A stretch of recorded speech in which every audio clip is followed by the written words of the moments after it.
আমার আজকের নিবেদন কবি বরুণ হালদারের সভ্যতার অবক্ষয়। হে কেশব, তুমি আর কতদিন চোখ বন্ধ করে থাকবে? সদ্য বেড়ে ওঠা ফুল বোঝে না বিভিন্ন অছিলায় পুরুষ আত্মীয়দের বিভিন্ন রকম ছোঁয়া। বিস্মিত কিশোরী জানে না এ ছোঁয়ার অভিসন্ধি কত গভীরে।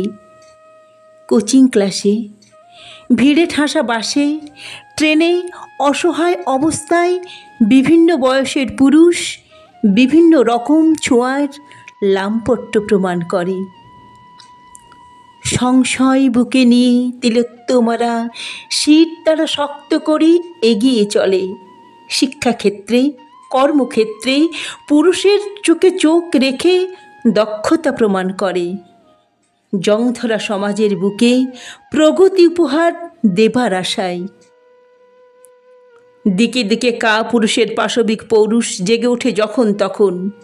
ধর্ষিত হয় তিলোত্তমারা, জঘন্য হত্যার সাক্ষী থাকে সভ্যতা।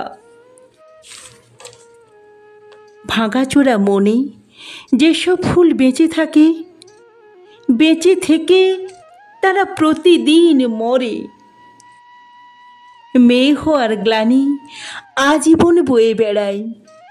আধুনিক সভ্যতাকে ধিক্কার জানায় তার অন্তরাত্মা। হে মাধব, তুমি কোথায়? কৌতূহলী হস্তিনাপুর বোবা কালা উল্লাসে ফেটে পড়া দুর্যোধন দুঃশাসনের হাত থেকে দ্রৌপদীকে বাঁচিয়েছ ভরা শোভায়। দ্রৌপদীর জন্য যা পারো এই যুগের তিলোত্তমাদের জন্য তা কেন পারো না? কেন কেন? চোখ খোলো সারথি, আর কতদিন তিলোত্তমারা লোলুপ পুরুষের শিকার হবে? প্রকট হও মধুসূদন, সুদর্শন চক্রের আঘাতে আঘাতে ছিন্ন ভিন্ন করে দাও ধর্ষকের খড়গ কৃপাণ। সারা জীবন জ্বলতে থাকুক ধর্ষক অনুতাপের আগুনে। সারা জীবন জ্বলতে থাকুক ধর্ষক অনুতাপের আগুনে। নমস্কার। কবিতাটি ভালো লাগলে লাইক করবেন এবং কেমন লাগলো তা কমেন্টে লিখে জানাবেন।